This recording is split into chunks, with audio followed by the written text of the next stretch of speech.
In 2015, when we supported President Buhari, I bought almost 2 million votes from Kano State alone, says Rabiu Kwankwaso. Hello, everyone. Welcome to Newsport TV. This period is just a period of revelations where we are hearing different things from left, right, and center. And it brings, the tension, the pressure on people, especially the candidates and their followers or their think tank team, have a way of just blotting out some things that might have not come forth if the heat of the campaign has not hit them.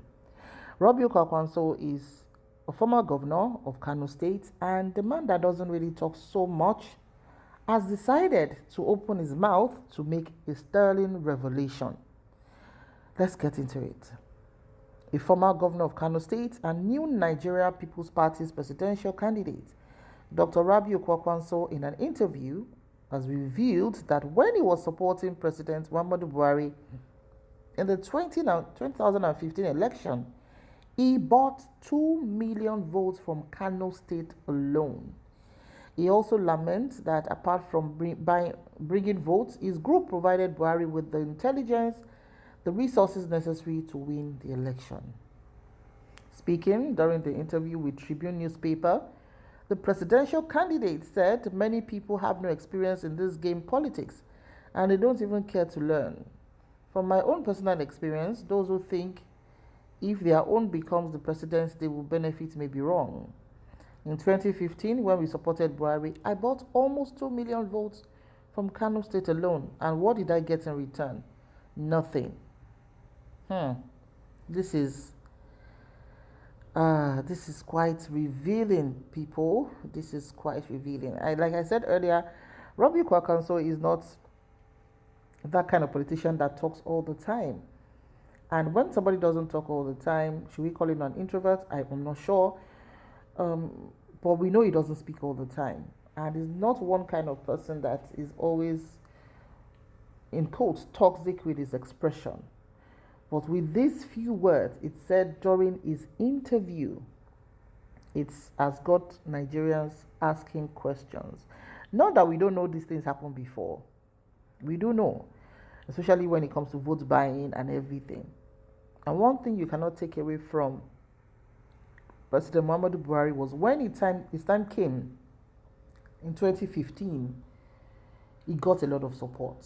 He got massive support from the corners of Nigeria. Support was so grand, he had that movement. Yes, can I call it the movement? Yeah, because we were battling with the insurgency that was rearing its head at that time during the former President Goodluck Jonathan's administration. And everything was just happening at the same time. We didn't know where they were coming from. And ex-President Jonathan is now we had an idea of who he was, but how do I put it now? His inadequacies were blown out of proportion. Of course, his administration was filled with corruption. But if we now want to assess what was going on then and now, honestly, there's no difference. In fact, can we say now is even worse than Goodluck's administration? Because this present government of Buhari came in saying, oh, they are going to cut off corruption. Oh, Buhari is known for his non-corruption stance. Oh, he's an ex-general. So anything that has to do with insecurity and insurgency, oh, within 6 months, he would have wiped it off. Meanwhile, his administration did the contrary. We still have it everywhere. Even in Katsina State, his home state where he went to campaign with Sh0ck, after so many back and forth between them,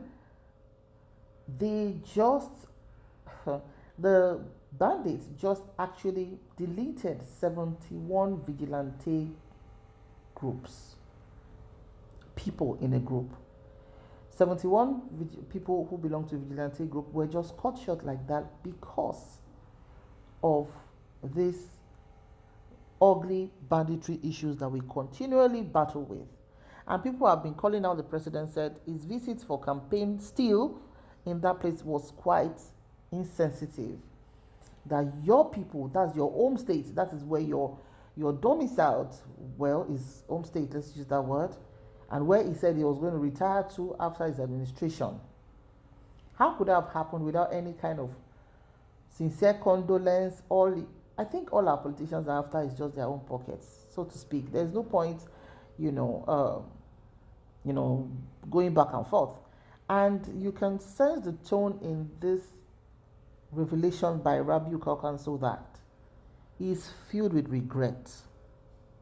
Absolutely. He is filled with regret because, of course, you have people supporting you for some things and expecting something in return somehow, Now, let me take his exact words again. He said, many people have no experience in this game of politics and they don't even care to learn. From my own personal experience, those who think if their own becomes the president, they will benefit may be wrong. In 2015, when we supported Buhari, I bought almost 2 million votes from Kano State alone. And what did I get in return? Nothing. My people, this is what they call regrets pro max. He said, despite the 2 million votes he personally bought in favor of President Muhammadu Buhari in 2015, since then he has gotten nothing. Now we can join the dots very clearly. I think it's an interesting time for very intelligent people who are dispassionate, who can take an objective view about a lot of things in the Nigerian political scenery, to say Najatu Mohammed, the former APC PCC director, who came out to say that they worked for Buhari. She had constantly. Those were actual words. And if you remember also eventually what Sh0ck said about the fact that there is an element of cabal that is not making him as close to the villa as maybe expected or whatever. And Ashimaju Bola Tinubu, remember when he talked about this ordeal in Abeokuta that he helped him after the president has failed 3 times. He gave him the structure. He told him he wiped off his tears to say, you're going to become the president, and he gave him the support. But he had never even collected Fura. That's an northern favorite. He has not collected Fura nor any contract from the federal government. So people are like, these are the people that we thought were sitting right in front of the treasury of Nigeria using the local palace, right? But it's not so. So what exactly is happening? What has gone wrong? How did trailer pass in between all of them for the 8 years? So who are the people that have been benefiting? Assuming the cabal we are talking about now have the interest of Nigeria at heart, they would have made sure that at least all our children are in school. At least maybe government is giving incentives to our children. They will not open their eyes and look at ASU keep our undergraduate at home for 8 full months in 2022. They won't ensure that the dollar they met at about 197 or 200 naira per dollar is now almost 800 naira per dollar. So these and many more are some of the things that, are very, very unsettling when one thinks about it, and how 8 years have just gone like that. It is appalling. Now, Rabiu Kwankwaso is biting his fingers, regretting to say, after all I did for Buhari, don't think that when you help them get there, your candidate becomes the president, maybe, he's going to remember you, or maybe you're going to benefit from it. No. So the man is regretting now. They are coming out to talk about it. I think this is the first politician that will come out to say it on a national newspaper that he did what we call vote buying. Oh yes, this is what expressly, is what is called vote buying. Well, after this revelation of his, what's going to happen again? What's going to happen? He himself, please check up the story in the Tribune newspaper, because that is where he had this hot revelation.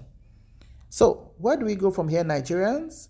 Are they going to speak out more, or is there any kind of craze? It should be a crime. Maybe those of us who are enlightened can enlighten us more. That if somebody makes the confession, right, of having bought about 2 million votes for President Buhari in 2015, what should be done to that person? And the person is currently the presidential flag bearer of complex. But in order to make any change happen, we must all be ready to make the change, because no single person can actually make the change. But we need to have a sound person at the top, a person with genuine purpose, who will be ready to make the effort and lead us on this route of recovery that we hope that in the next 18 or 19 days, we'll make that decision to vote at the polls. Nigeria, this is not the time to sleep. This is the time to start rewriting history so that Nigeria will not just go down, because everything is just, when they say things fall apart, I think this is what Sh0ck was saying. Thank you so much. See you in the next video. Bye for now.